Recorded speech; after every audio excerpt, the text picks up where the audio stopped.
So first of all, why characters? Well, characters and personalities are the lifeblood of our stories, and they sit at the heart of our brands. So just on a top line level, they drive meaningful connection and they represent our values. And in the case of most of my favorite characters, they do really cool shit that I want to see again and again. So quite important stuff. And at Kids Industries, we've had the privilege to be a part of most characters you can think of, including those displayed nicely here, which is why it's something that we think about quite a lot. So when we're thinking about this, whether designing new characters or refining the purpose of existing ones, we work through 5 stages, just 5, to ensure characters are well established, clear, and relevant to the audience. So it's a process that starts with defining who our characters are at a top line level, their demographics almost, which is obvious, right? So we almost don't need to mention it. Then adding more detail around how we want the audience to view them, what their role is, their behaviors, and their signifiers, with the final check at the end of whether they're actually meeting the goals that we set out for them to reach. The 2 that we thought you might find most interesting and useful that we sometimes see ebb and flow are identification patterns and roles and behaviors. So let's start with identification. Across our work with characters, we consistently find that there are 4 key identification patterns that young audiences connect with. And this is the same for each child across the globe. So we have nurturing identification. So wanting to nurture the character, like Boo from Monsters Inc. or Grogu from The Mandalorian, or perhaps be nurtured by them. So in the case of Sully or Obi-Wan Kenobi. Then have reflective identification. So this is seeing yourself in those characters. Peter Parker and Hermione Granger can sit here as they are in part us, with relatable worries and lives to navigate on top of all the webs and wands. Then we have emulatory identification. So you want to be a bit like them and may try to embody some of their amazing traits to show it. So Superman here has a bit of something that we all want a bit of.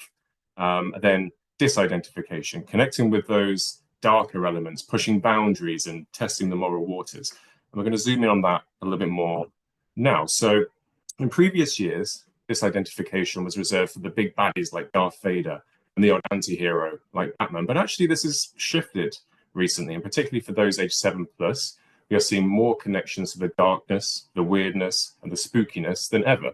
So meme culture and other UGC has a part to play here, but also it's just that the world around us is pretty chaotic. So we want characters that reflect this chaos and weirdness, that perhaps push back against society and rebel for us.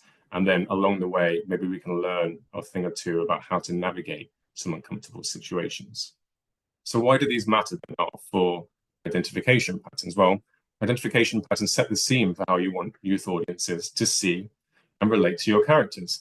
They give you the foundation from which to build detail from. So especially too, as the world becomes increasingly global, providing avenues for instant connection can be very, very important. So we have these identification patterns, but there are also some more specific roles and behaviors that define great characters. So for those of you that are familiar with narrative development and character archetypes, you might notice some of these from the work of Joseph Campbell, for example. And we've included just a few examples here to make this point a little bit easier to manage, where in actual fact there are lots and lots of character archetypes. Now, archetypes refer to the role the character plays in the world and their core behaviors. As we age from preschool to adulthood, the archetypes we understand and connect with are often reflective of us and the world around us, and therefore get more complex with time. So for preschool, that's parents, it's friends and siblings, it's being brave like a superhero. And then in older screen media, we see mentors and anti-heroes and frenemies.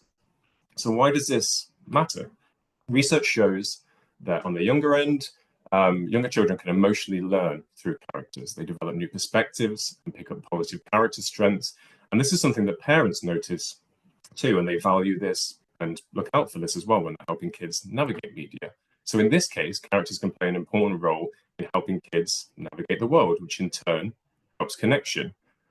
For older audiences, there's a bit of an increased appreciation for values and personalities that we want to exhibit ourselves. So whether that's being deadpan and witty like Wednesday, or honest about emotions and calling out friends for doing something wrong.